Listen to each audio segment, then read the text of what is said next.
Ready start. सभापति महोदय, आपकी अनुमति से मैं माननीय वित्त मंत्री से एक बिल्कुल साधारण सा प्रश्न पूछना चाहता हूँ। क्या यह सरकार यह आश्वस्त कर सकती है कि पिछले वर्षों के दौरान योजना निधि का सफलतापूर्वक उपयोग किया गया है? हमारे पास तत्कालीन वित्त राज्य मंत्री द्वारा दिया गया बजट वक्तव्य है और उन्होंने इस सभा में आश्वासन दिया था कि जिला स्तर पर कार्यदल द्वारा देखरेख की जानी चाहिए ताकि उस राज्य में कार्य की प्रगति के लेखा जोखा का और विकास परियोजनाओं का निरीक्षण हो सके। क्या यह सरकार यह आश्वासन दे सकती है कि यह देखरेख की गई है? मेरे विचार से यह मेरी सूचना है कि यह देखरेख उस राज्य में संभव नहीं हो सकी है। मेरे पास अवांछित सूचना है जो कि अफवाह का भाग है और जो संपूर्ण घाटी में चल रही है। वह यह है कि कश्मीर के लोगों के लिए केंद्र सरकार द्वारा आवंटित धनराशि वास्तव में जम्मू व कश्मीर के ज़रूरतमंद और गरीब लोगों तक नहीं पहुंचती है। महोदय, कृपया मुझे क्षमा करें यदि मैंने किसी असंसदीय शब्द का प्रयोग किया है।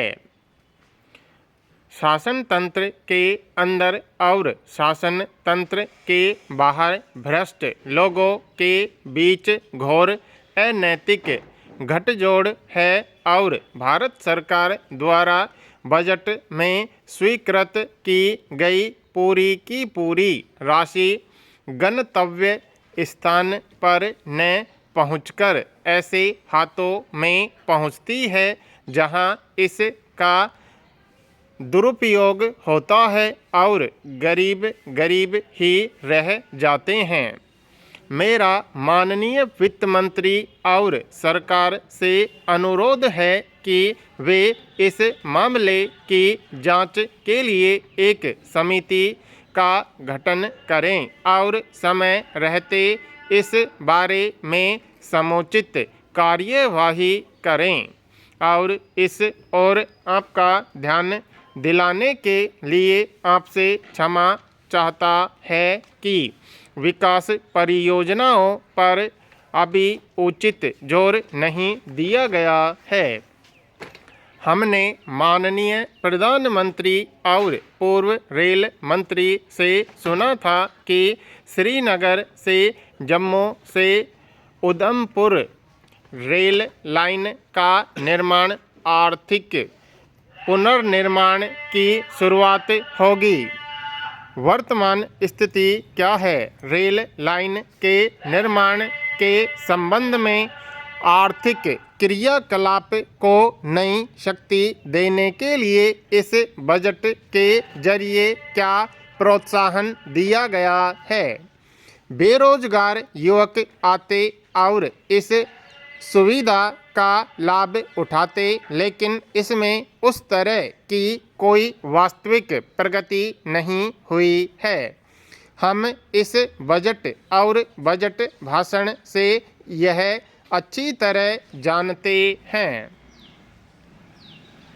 सभापति महोदय, रोजगार सृजन कार्यक्रम के अंतर्गत कश्मीर राज्य में बेरोजगारी की दर को कम करने के लिए सरकार ने कई उल्लेखनीय योजनाएं अपनाई हैं। मैं सरकार से अनुरोध करता हूं कि वह इस बारे में मूल्यांकन करें कि अब तक बेरोजगारी की समस्या का कितना समाधान हुआ है। रोजगार सृजन कार्यक्रम के अंतर्गत कार्यक्रम योजनाएं अपनाई गईं, लेकिन ये योजनाएं सफल नहीं हुई हैं। मेरा सरकार से अनुरोध है कि वह उस राज्य में बिजली के संकट और पर्यटन की समस्याओं का समाधान करने के लिए और अधिक धनराशि का प्रावधान करें। पर्यटन कश्मीर की अर्थव्यवस्था का मुख्य आधार है। अर्थव्यवस्था के मुख्य आधार के विकास के लिए हम क्या कर रहे हैं? राज्य में पर्यटन के विकास के लिए बजट में क्या प्रावधान किया जा रहा है? शाल बुनकर बहुत सी दयनीय स्थिति में हैं।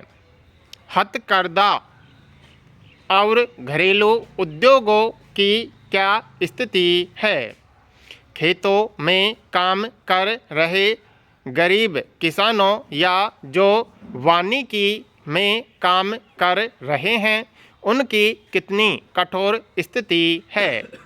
मैं माननीय वित्त मंत्री से अनुरोध करता हूं कि वह शाल बुनकरों, शाल के व्यापारियों, सामाजिक वानिकी और कृषि क्षेत्र में कार्यरत व्यक्तियों के विकास के लिए पर्याप्त धनराशि का प्रावधान करें।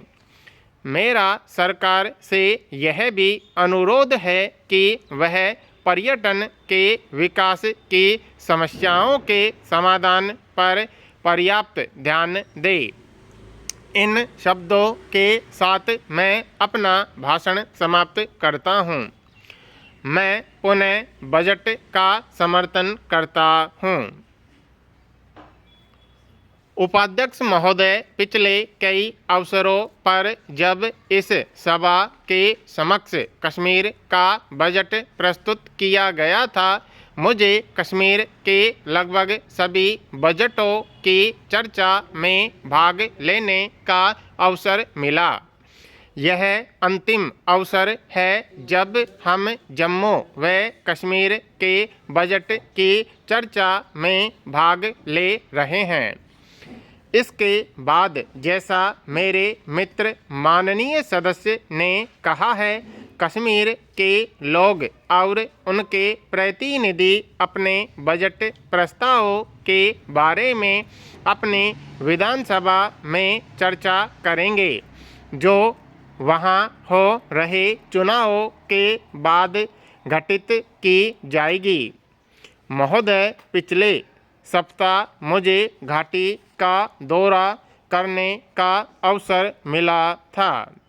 मैंने स्वयं घाटी में बदले हुए वातावरण को देखा। ऐसा केंद्र सरकार की हाल ही में कश्मीर लोगों के प्रति दिखाई गई निष्कपटता के कारण संभव हुआ है। इसके लिए केंद्र सरकार बधाई की पात्र है।